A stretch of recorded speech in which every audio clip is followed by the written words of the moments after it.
The sun was dipping below the horizon, casting long shadows across the rolling hills of Willow Creek, Texas, when I first realized I was up against a force that thought it could rewrite history with a few signs and a chain-link fence.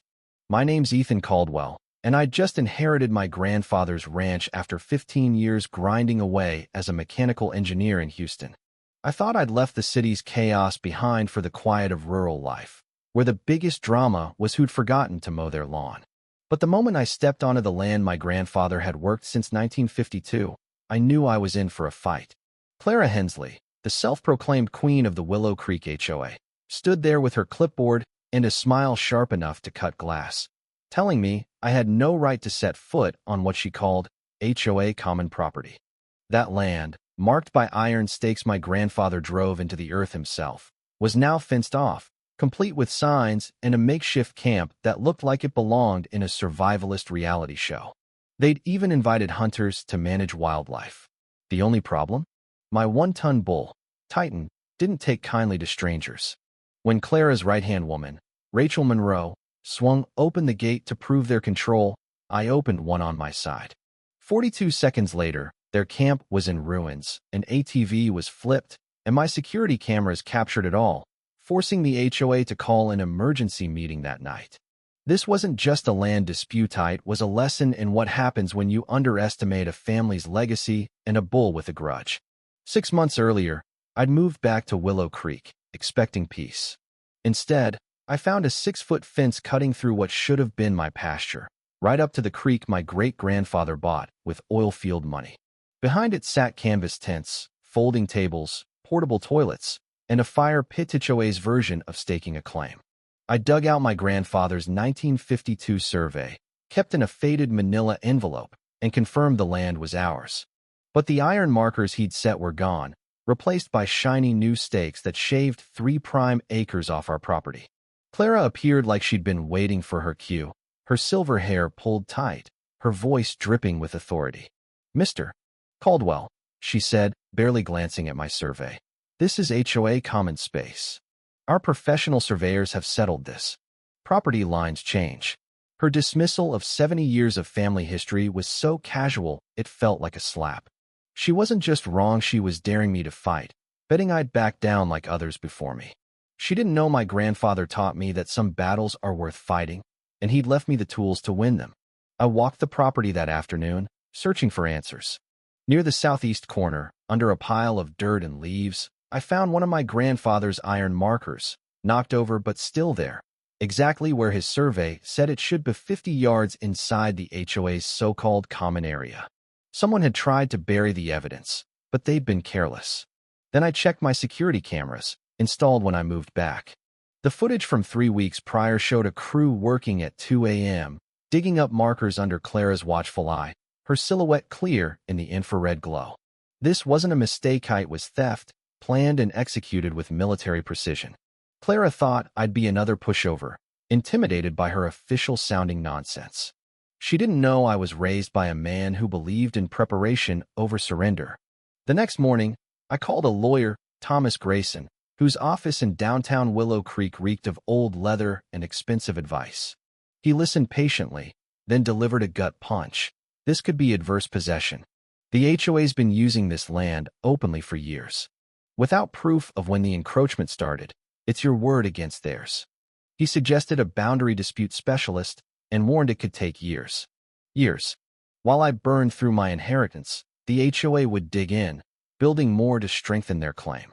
It was a brilliant scam, tie me up in court while they rewrote the property lines. But something felt off about Grayson's pessimism, like he was missing the bigger picture. That's when I remembered Amos Blackthorne, my grandfather's old friend, who ran a blacksmith shop on Main Street. At 67, Amos had the build of a man who'd wrestled iron his whole life. "Ethan, your granddad warned me this day might come," he said, leading me to a cluttered office in his shop. From a battered strongbox, he pulled a 1952 survey map, notarized and precise, and an 1875 land grant contract, its wax seals and faded ink a testament to my great-great-grandfather's foresight. That contract didn't just cover the 3 stolen acres it granted our family 15, including most of the modern subdivision.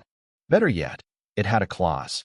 If anyone unlawfully occupied our land for over 6 months, we could claim all their improvements as compensation.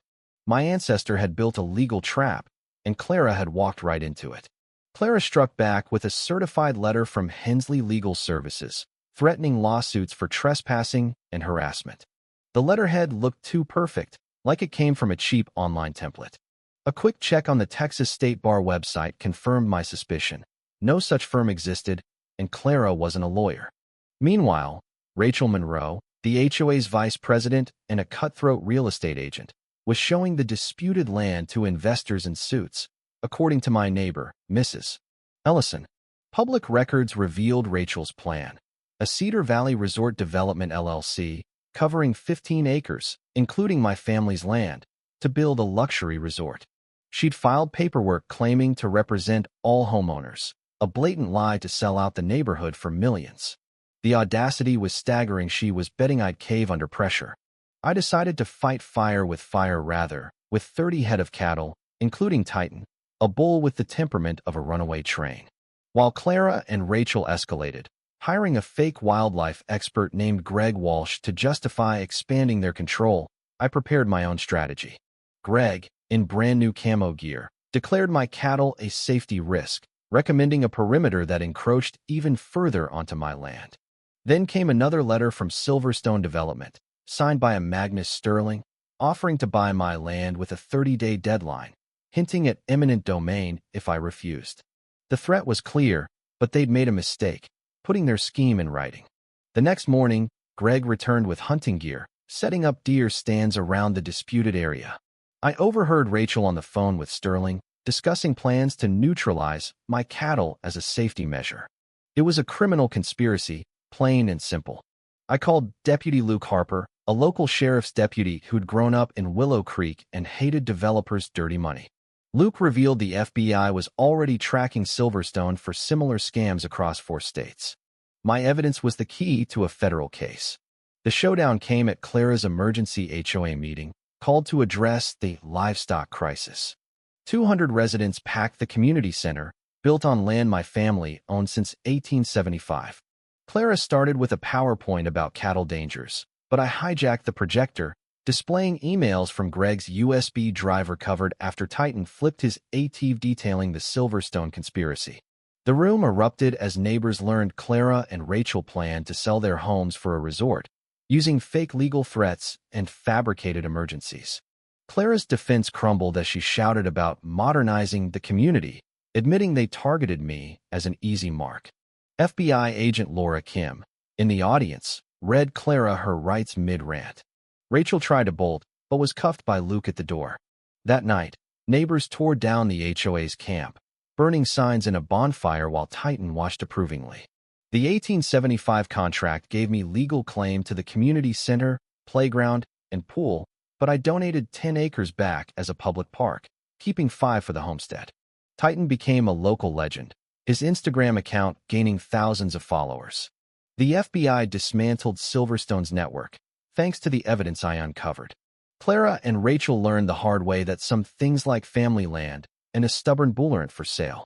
Titan still patrols the property line, a reminder that justice sometimes comes with horns and a bad attitude.